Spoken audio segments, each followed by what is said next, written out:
What's up, everyone? George Leeman here with MuscleMasochist.com.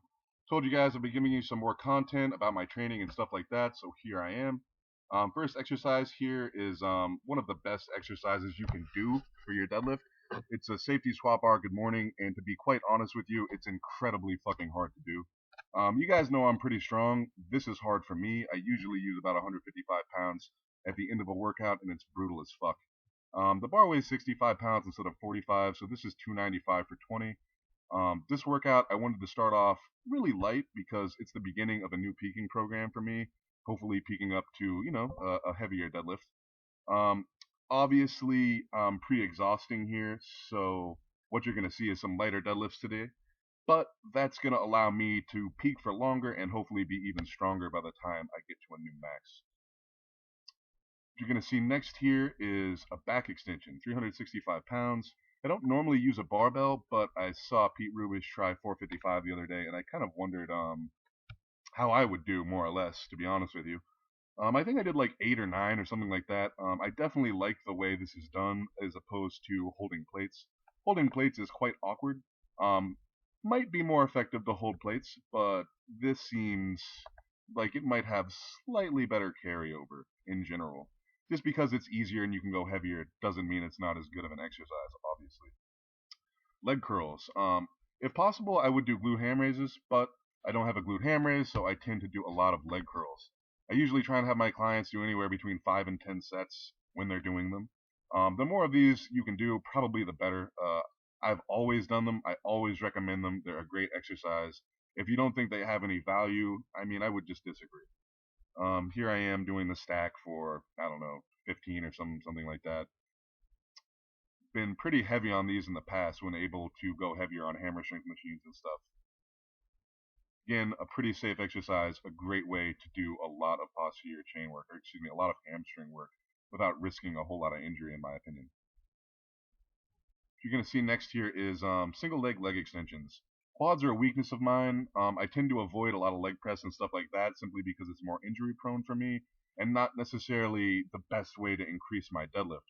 Because I'm a deadlift specialist, I tend to avoid anything that's going to hurt me and make it so I can't deadlift. And because of that, I tend to avoid a lot of quad work.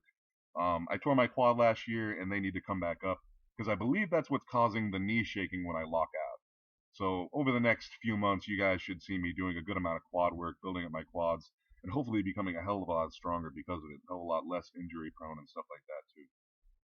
Now that I'm fatigued here, what you guys are going to see is a beltless, double overhand, thicker bar deficit deadlift pausing on the floor. I did a set of 15. Obviously, I could have done more like 30 or something like that. But my goal in these first workouts when I start a peaking program is to go as light as possible while still getting results. That way I can add weight for as long as possible while getting results every workout before I get to a max. Hopefully by the time I get there, I'm stronger. This is the same methods I use with my clients. Works very well for me. Seems to work very well for everyone. So possibly give it a shot. Normally I don't have people do it in a fatigued state, but I'm doing it this workout simply because I didn't want to do 650 for 20 or something ridiculous like that. Here's 500 pounds. This is just for grip work. I just held this for as long as I could at the top. It's double overhand. Obviously no belt. I was pretty tired, pretty fatigued.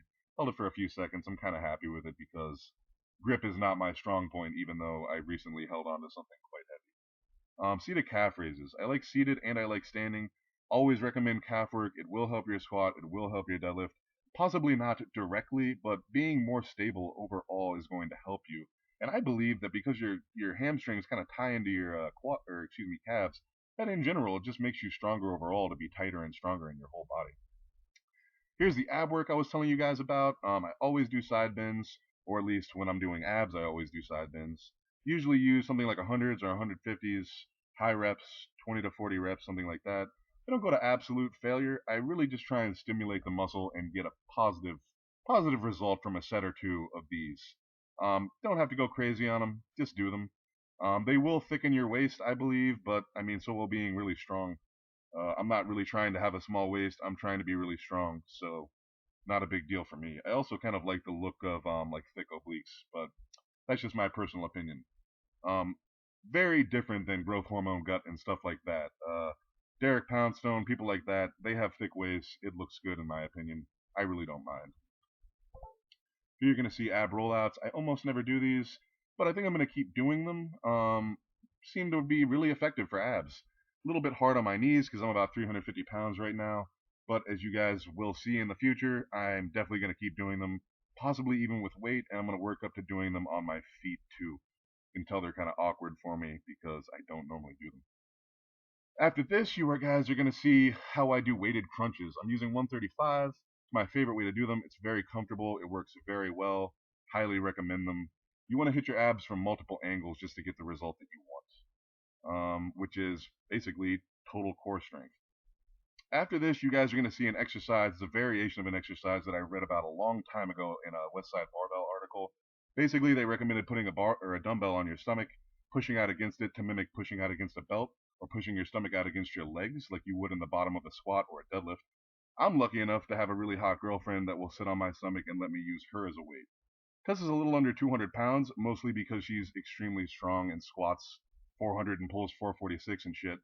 And the goal here is really just to put a weight where you would be pushing your stomach out against with a belt or with, obviously your lower stomach into your legs.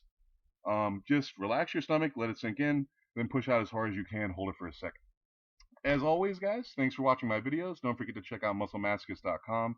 Sign up for the coaching and stuff like that. We have some sales going on where I'm giving away some free gym equipment to someone who deserves it this month, and anyone who signed up last month for that matter.